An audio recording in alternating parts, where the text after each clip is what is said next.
سیاست میں قوم کی رہنمائی کرتے ہوئے میرا فرض ہے کہ ماہ رمضان المبارک کی فضائل بیان کروں، لیکن میری اتنی ہمت و قوت نہیں ہے کہ میں بیان کر سکوں جو اللہ رب کائنات نے قرآن عظیم، قرآن کریم میں ارشاد فرما دیا ہے کہ قرآن عظیم جو ماہ رمضان المبارک میں نازل ہوا، ہم سب کے آقا و مولا جناب محمد رسول اللہ صلی اللہ تعالی علیہ وسلم پر صاحب قرآن بھی ہیں، اور قرآن پاک کا نزول آقا دو عالم صلی اللہ علیہ وسلم پر ہوا۔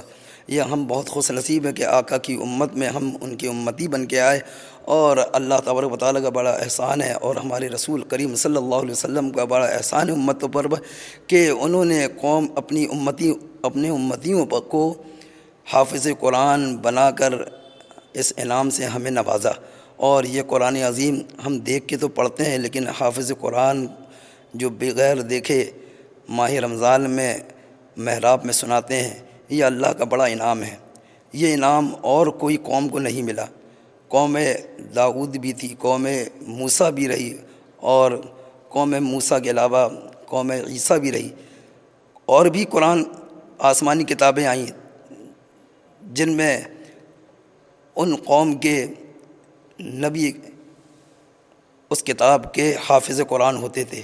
لیکن قربان جاؤ میں آقا دو عالم صلی اللہ علیہ وسلم پر کہ ہم جن کی امتی ہیں، آقا دو عالم صلی اللہ علیہ وسلم صاحب قرآن تو ہیں، لیکن اس کے ساتھ ساتھ ان کی یہ جلوہ گری اور یہ شان قرآن پاک کا یہ اتنا بڑا کریم کا اتنا احسان تھا کہ انہوں نے اپنی امتی کو قرآن پاک ہمیں تحفے میں اور حافظ قرآن دیا۔ یہ مثال صرف امت مصطفیٰ میں ملے گی اور باقی کوئی قوموں میں نہیں ملے گی۔ اللہ رب کائنات نے 1,24,000 کم و بیش پیغمبر اور نبیوں کو اس دنیا میں بھیجا، لیکن ان نبیوں میں حافظ قرآن نہیں تھے جو کہ نبی کریم صلی اللہ علیہ وسلم کی امتی میں حافظ قرآن پیدا ہوئے۔ یہ اللہ رب کائنات کا بڑا احسان ہے، اور رسول اللہ کا بڑا احسان و کرام ہے کہ ہم ان کے امتی بن کے آئیں گے۔ یہ آخری عشرے کا آغاز ہو چکا ہے، رحمتوں کا آغاز ختم ہو چکا ہے، جس کی ہم نے فضیلت اور اس کے فیوز و برکات حاصل کی ہیں۔ اس کے بعد بخشش کا بھی آغاز ہونے کے بعد اختتام ہو چکا ہے۔ اب یہ جو ہے ایمان پر خاتمہ بالخیر، اللہ ہم تمام کو ایمان پر خاتمہ بالخیر نصیب عطا فرمائے۔ ایمان پر خاتمہ اللہ تعالیٰ و تعالیٰ سے دعا ہے پوری قوم کے لیے، پوری دنیا کے مسلمانوں کے لیے، کہ اللہ تبارک و تعالیٰ ماہ رمضان المبارک جو کہ برکت و رحمتوں سے بھرا ہوا ہے، اس کے فیوز اور برکات حاصل کرنے کے ہم تمام کو توفیق عطا فرمائے۔ توبہ استغفار ہماری قبول فرمائے، پورے امت مصطفیٰ کی توبہ اور استغفار کو اللہ قبول فرمائے۔ پوری قوم کی، پوری امت کے مسلمانوں کی اللہ تبارک و تعالیٰ نیکیوں کو اپنی بارگاہ میں قبول فرمائے۔ میری دعا گو ہے بعض میڈیا کو اللہ تعالیٰ بلندیوں پر پہنچائے۔ ہمارے قوم میں ویسے بھی ہمارے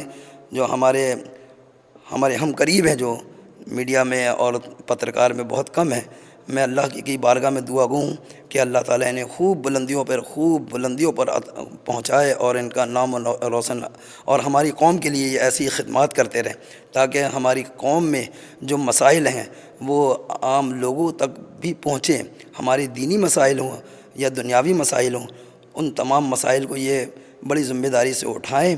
اور میں پھر بار کہوں گا کہ میں ماہ رمضان المبارک کی فضیلت نہیں بیان کر سکتا جو قرآن پاک میں اللہ تعالیٰ تبارک و تعالیٰ نے اپنے محبوب کے لیے کر دی۔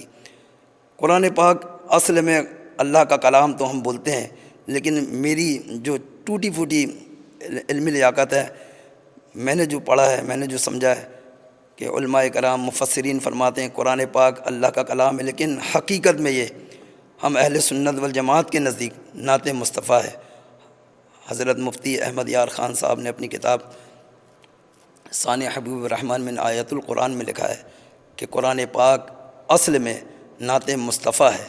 اگر اس کو عشق کی روشنی سے دیکھا جائے تو اسی روشنی سے حفاظ کرام کے سینوں میں اللہ تبارک و تعالیٰ نے محفوظ کیا ہے، اور ہم لوگ اب قرآن پاک آخری لمحے میں چل رہے ہیں، تلاوت فرما رہے ہیں۔ تمامی حفاظ کرام بڑی ذمہ داری کے ساتھ، بہت جوش و خروش کے ساتھ، بہت محنت و خلوص کے ساتھ اپنی اپنی مسجدوں میں قرآن پاک عوام کو تراویح کی نمازوں میں سماعت فرما رہے ہیں، وہ تلاوت کر رہے ہیں اور سماعت فرما رہے ہیں. اور میری دعا ہے پوری قوم کے لیے، اور قوم کے علاوہ ہمارے ملک کے لیے، ہمارے صوبے کے لیے، ہمارے شہر کے لیے، ہمارے بستی کے لیے. اللہ تعالیٰ جس طریقے سے تو نے ماہ رمضان المبارک کا آغاز فرمائے، اسی طریقے سے اختتام بڑے اطمینان اور سکون کے ساتھ ہم سب کو عطا فرمائے، اور ہماری توبہ اور استغفار کو اللہ تعالیٰ قبول فرمائے، ہماری نیکیوں کو اپنی بارگاہ میں قبول فرمائے، ہماری عبادت کو اللہ تعالیٰ اپنی بارگاہ میں قبول فرمائے.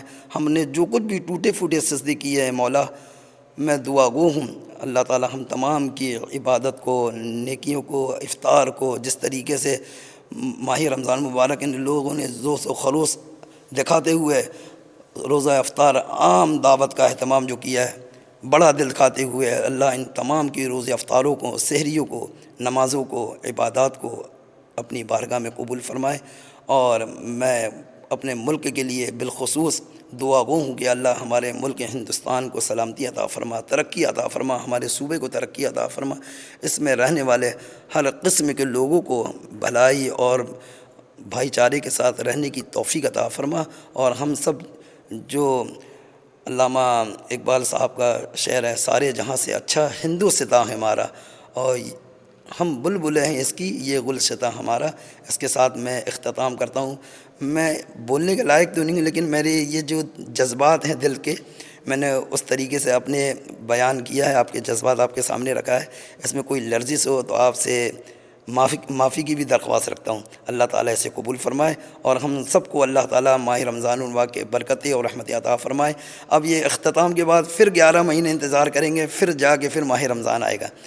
زندگی رہی تو انشاءاللہ اگلے سال پھر ملاقات ہوگی. السلام علیکم ورحمۃ اللہ وبرکاتہ. السلام علیکم ورحمۃ اللہ وبرکاتہ. سب سے پہلے تو میں باج میڈیا کے سنچالک ایوم باج میڈیا کے سبھی ساتھیوں کو دھنیہ واد دینا چاہوں گا، جنہوں نے جبل پور شہر میں مسلم سماج کی آواز بلند کرنے کا کام کیا، اس کے لیے بہت دھنیہ واد کے پاتر ہیں. اور اس ماہ مبارک کا جو رمضان کا ماہ ہے، یہ اپنے انتم دور پر چل رہا ہے. کچھ ہی دنوں بعد اب عید آنے والی ہے. اس کے لیے میں باج میڈیا کے مادھیم سے شہر واسیوں کو، سبھی لوگوں کو عید کی ہاردک مبارکباد دیتا ہوں، اور اللہ تبارک و تعالیٰ سے یہ دعا کرتا ہوں کہ ہمارے دیش میں، ہمارے شہر میں، ہماری صدر بستی میں امن اور چین قائم رہے.